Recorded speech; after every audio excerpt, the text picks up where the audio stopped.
Hello guys, good morning, જય શ્રી કૃષ્ણ. કેમ છો બધા? મજામાં ને? તો સ્વાગત છે તમારું આજના એક ન્યૂ બ્લોગમાં. તો જો વાગી ગયા છે 10 અને આપણે નાસ્તો રેડી થઈ ગયો છે. 10 વાગે આપણે નાસ્તો કરવા બેસીએ છીએ અને જો સ્મિત પણ આવી ગયા છે નાસ્તો કરવા માટે રેડી થઈને. ચાલો તો આજ નાસ્તામાં શું છે એ બધું તમને લોકોને બતાવી દઉં. અને આજ તો ધૂળેટી નથી, આજ તો શું છે ભાઈ? ચંદ્રગ્રહણ. આજે ચંદ્રગ્રહણ છે. આવી જશે આજે ભાઈ. ઓકે, એમને કોલ આવી ગયો. ચાલો તો હું તમને લોકોને બતાવી દઉં. નાસ્તામાં છે મસ્ત રોટલી વઘારેલી, ઓલી કડકડવાળી રોટલી હોય ને ઈ ને ચા. સ્મિતનો ચા રહ્યો ને જો સ્મિત રેડી થઈ ગયા છે. ચાલો હવે નાસ્તો નથી કરવો? ચાલો તો નાસ્તો સ્ટાર્ટ કરી દઈએ. કાલ તો રજા હશે ને ધૂળેટી, આજે ચંદ્રગ્રહણ. સારું લ્યો, ચાલો તો અમે લોકો નાસ્તો કરી લઈ પછી આપણે મળીએ. તો જો ગાઈસ છે ને વાગી ગયા છે 6:15 જેવું થઈ ગયું છે, 6:15 ની માથે થઈ ગયું છે અને આપણે મસ્ત રેડી થઈ ગયા છીએ. ને જો બધું કામ તો હજી થોડું ઘણું બાકી છે. તમને લોકોને જો દેખાડી દઉં કે કેટલા કપડાનો ઢગલો છે. જોઈ લો છે ને એટલા ઢગલો પડ્યો છે કપડાનો, કેમ કે થાઈલેન્ડના હજી કપડાં હતા તો આજે છે ને એ થોડાક હજી હતા તો કીધું ચાલો ને બધા ધોઈ જ નાખ્યા છે. તો આજે ક્યારે બધા વોશ કરી નાખ્યા તો ફાઇનલી હવે બધા કપડાં પતી ગયા છે અને હવે થોડી ઘણી શાંતિ, કેમ કે હવે બીજું જે કાંઈ કામકાજ કરવું હોય નાનું મોટું એ કરી શકીએ. આ કપડાં હોય ને એક એટલે એમાં બહુ વાર લાગી જાય છે. પાછું ધોઈને તો કાંઈ થતું નથી, સુકાવવાના અને ઇસ્ત્રી કરવાની. હજી ઇસ્ત્રી તો બધી બાકી જ છે. હવે જોઈએ એનું શું કરીએ આપણે. આઈ થિંક તો બહાર દઈ દઈશું કાં પછી ઘરે કરી નાખશું જો ફ્રી હશે તો, એટલે જેવો ટાઈમ. અને આજ તો ચંદ્રગ્રહણ છે તો જોઈએ કે હવે આજે શું કરવાનું છે. હજી તો કોઈ પ્લાન છે નહીં અને રસોઈમાં પણ હજી 6:15 જેવું થયું છે એટલે જોઈ કે સ્મિત શું કહે છે બનાવવાનું એ પ્રમાણે બનાવશી. મેં બપોરે પૂછ્યું હતું પણ કે સાંજે જોઈ જાય તો કીધું કાંઈ વાંધો નહીં, કીધું કાંઈ પલાળવું હોય તો પલાળી દઈએ એમ. ચાલો તો હવે જો કપડાં થોડાક છે એ સંકેલ લઈ અને વાસણ ભેગા કરવાના છે તો એ કરી લઈએ. અને આજે જમવાનો તો કોઈ પ્લાન છે નહીં એવો. અને તમે બધા પ્રસાદી લીધી કે નહીં ઓલીની? મને તો એટલી ભાવે ને એની પ્રસાદી, વાત જ ના પૂછો. ચાલો તો જો અહીંયા પણ વાસણનો ઢગલો પડ્યો છે. ચાલો તો હવે આપણે આ બધા વાસણને ભેગા કરી અને મસ્ત એવા ગોઠવી દઈએ એટલે કામ પતે. અને પછી હવે સૌથી મોટું કામ રસોઈનું. એ રસોઈ તો હજી બની જાય પણ શું બનાવવું ને એમાં જ મેઇન તો કન્ફ્યુઝન હોય. તો હવે પહેલાં તો નક્કી કરવાનું પછી બનાવવાનું, એટલે હવે જોઈએ કે શું બનાવવું છે. અને જોઈ લો ટ્રાફિક છે ને ચાલુ જોઈએ, જો કન્ટિન્યુ ચાલુ જોઈએ. અને જો સામે જ ક્લોથ્સની શોપ છે એ મેન્સના છે, જે લોકો સ્ટીચ કરાવીને પહેરતા હોય ને એ લોકોની શોપ છે. અને ટોટલી વસ્તુ છે ને તમને અહીંયા બધી સામે જ મળી જાય, એટલે તમારે ક્યાંય આડાવડું જવું જ ના પડે, બધું અહીંયા જ મળી જાય તમને લોકોને. ચાલો તો હવે હું મારું કામ પતાવી લઉં અને સ્મિતને પૂછી દઉં કે શું જમવાનું બનાવવાનું છે તો આપણે એની પ્રિપરેશન ચાલુ કરી દઈએ અને પછી મળીએ. Okay, bye. ચાલો તો ગાઈઝ જો વાગી ગયા છે 7:30 થઈ ગયા છે અને સ્મિત પણ આવે જ છે.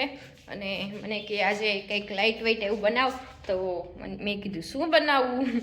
તો મને કે આજે પૌવા બનાવ. તો જો મસ્ત એવા પૌવા રેડી થઈ ગયા છે, જોઈ લ્યો છે ને એકદમ મસ્ત પૌવા. ચાલો તો જો હમણાં એ આવે જ છે, પહોંચવા જ આવ્યા છે. હમણાં કોલ આવ્યો મને કે કાઢ, જો આવી જ ગયા આઈ થિંક તો ચાલો તો આપણે મસ્ત એવા પૌવા જમી લઈ અને પછી આપણે જવાનું છે મૂવી જોવા માટે, કાશ્મીર ફાઇલ્સ. એટલે જ એને કીધું કે વહેલા બનાવી નાખ જમવાનું. ચાલો તો બની ગયું છે. તો જો આવી ગયા છે અને કોકના ફોન આવી ગયા છે તો વાતો કરે છે. ચાલો તો હવે અમે લોકો જમી લઈએ. તો જો મસ્ત પૌવા લઈ લીધા છે, એમાંય જો મરચી નાખી છે એટલે મસ્ત એવા સ્પાઈસી. ને સ્મીટ ઢોકળા લેવા છે ને છાસ મસ્ત. ચાલો મજા આવશે ને જમવાની, લાઇટ વેઇટ. અહીંયાથી બ્લુ પ્રકાશ આવે છે સ્મિત. જો હું વિડીયો શૂટ કરું ને તો અહીંયાથી બ્લુ આવે છે, એવું કે ભાઈ? હા મને એવું લાગે અહીંયા લાઇટનું રિફ્લેક્શન પડે, જો બ્લુ કલરનો પ્રકાશ આવે. હાલો હવે જમી લ્યો, મોબાઈલ મૂકી દો. બા દાદા હતા ફોનમાં. સારું છે ને? હા સારું છે, કીધું સારું છે. હમણાં તો એને નહીં ગમતું હોય અહીંયા હતા તો દરરોજ હે થોડું કેવું લાગે. સપ્તાહમાં દરરોજ જતા એટલે મજા આવતી એમ. સારું તો હાલો જમી લઈ, પછી આપણે મૂવીમાં જવાનું છે ને. કયું મૂવી છે? કેરેલા સ્ટોરી 2. કેરેલા? હું તો કાશ્મીર ફાઇલ્સ કરું છું. આ ઈ તો વહેલું આવી ગયું કા? એનો સેકન્ડ પાર્ટ છે. ઓકે સારું, તો ચાલો જમી લઈ પછી જઈએ. ચાલો તો અમે લોકો જમી કરી ફ્રી થઈ અને નીકળી ગયા હતા મૂવી જોવા માટે. તો જોઈ લ્યો હોલી છે ગઈ આવતીકાલે, સોરી એટલે ટ્રાફિક જોઈ લ્યો ધૂળેટીનો. હા છે ને એકદમ બધી જગ્યાએ કલર્સ ને પિચકારી ને બધા સ્ટોલ લાગેલા છે. ચાલો તો અમે લોકો જઈએ છીએ મૂવી જોવા માટે, અને હમણાં મૂવી જોઈને તમને લોકોને રિવ્યૂ પણ આપી દઉં કે કેવું છે મૂવી. ચાલો તો અમે લોકો પહોંચી ગયા હતા ક્રિસ્ટલ મોલે. તો ત્યાં અમારે 9:30નો શો હતો અને મૂવી હતું કેરેલા ફાઇલ્સ 2. ચાલો તો અમે લોકો મોલની અંદર આવી ગયા હતા, અને જોઈ લ્યો ટ્રાફિક પણ થોડો ઘણો હતો, બહુ કાંઈ હતો નહીં ખાસ એવો. જોઈ લ્યો છે ને આખું આમ ખાલી જ હતું, જે મૂવીના જે ટ્રાફિક હતો ને એ જ હતો. અને જોઈ લ્યો મોસ્ટ ઓફ બધી જગ્યાએ સેલ પણ ચાલે છે, તો તમારે લોકોને કોઈને લેવું હોય તો આવી જાજો મોલમાં. અને જોઈ લ્યો તમે લોકો આવડો મોટો મોલ છે, પણ જો એનું આ સીડી છે ને જે એક્સિલેટરવાળી, જો એ બંધ છે. જોઈ લો તમે લોકો છે ને આવડા મોટા મોલની સીડી એ બંધ છે. તમે લોકો વિચારો કે શું આ લોકો કરતા હશે, ખબર નહીં.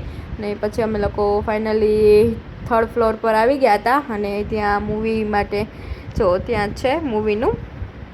ચાલો તો અમે લોકો મૂવી જોઈ આવીએ, અને જોઈ લ્યો અને પંખો જોઈ લ્યો કેવડો છે. ખબર નહીં શું કામ આવતો હોય, પણ આવડો મોટો પંખો રાખ્યો છે, કંઈ કામનો જ નથી હોતો મારા ખ્યાલથી તો. અને જો ત્યાં બાજુમાં જ ગેમ ઝોન પણ હતું, અહીંયા ટિકિટ્સનું હતું. અમારે તો ઓનલાઈન બુકિંગ હતું એટલે કાંઈ ટિકિટ્સ લેવાની નહોતી. ચાલો તો બધું એ બુકિંગ થઈ ગયું હતું. અને જો ધુરંધર પાર્ટ 2 પણ હમણાં આવી જશે, તો એ પણ જોવાની એટલી મજા આવશે. અને જોઈ લ્યો આ છે અમારું આજનું મૂવી. જોઈ લ્યો છે ને Kerala story 2, the Kerala story 2. એટલે ફર્સ્ટ ટાઈમ જે પાર્ટ હતો એ પણ આવી ગયો હતો, અને હવે આ સેકન્ડ પાર્ટ છે તો એ પણ અમે લોકો જોવા માટે આવી ગયા હતા. અને જો અમારી સ્ક્રીન નંબર 3 હતી, અને આજનો શો એકદમ ફૂલ હતો. ઓનલાઈન અમે ટિકિટ બુક કરી ને તો ફૂલ એકદમ શો હતો. અને ચાલો તો આપણે ટાઈમસર પહોંચી ગયા હતા, હજી મૂવી સ્ટાર્ટ નહોતું થયું. અને અહીંયા ક્રિસ્ટલ મોલમાં એવું છે કે તમને 9:30 કીધું ને એટલે 9:30 સ્ટાર્ટ થઈ જ જાય. તો જોઈ લો મૂવી સ્ટાર્ટ થઈ ગયું છે, અને એકદમ જોરદાર એવું મૂવી છે. જોઈ લો જે કેરેલામાં જે બધી ગર્લ્સ ઉપર જે થાય છે ને અત્યાચાર, એનું આખું મૂવી છે. જે હિન્દુ લડકી હોય છે, જે છોકરીઓ હે એ લોકોને એના શું કહેવાય પ્રેમમાં ફસાવી અને એ લોકોને છે ને એ કન્વર્ટ કરવાનું કહે છે. અને એવી રીતે ફસાવીને કન્વર્ટ કરે છે ને ખોટા ખોટા કામ કરાવે છે. એના આખું એ સ્ટોરી ઉપર મૂવી છે. એકદમ જોરદાર મૂવી છે. અને હું તો કહું છું જે તમારી બેન દીકરીઓ હોય જે 15-17 વર્ષની હોય તો એને જરૂર દેખાડજો. અને મૂવી જોઈને અમે લોકો આવી ગયા હતા ડિલક્સ સેન્ડવિચમાં. તો 7:30 વાગ્યામાં જમી લીધું હતું, અને મૂવી 12 વાગે પહોંચ્યું તો ભૂખ લાગી ગઈ હતી. તો જો અમે વેજ સેન્ડવિચ મગાવી લીધી હતી, અને મજા આવી ગઈ. તો ચાલો ત્યાંથી અમે લોકો પાછા હવે ઘર સાઈડ જઈએ છીએ. તો જો નીકળી ગયા હતા, અને હજી પણ ટ્રાફિક તો એવો જ હતો રસ્તામાં.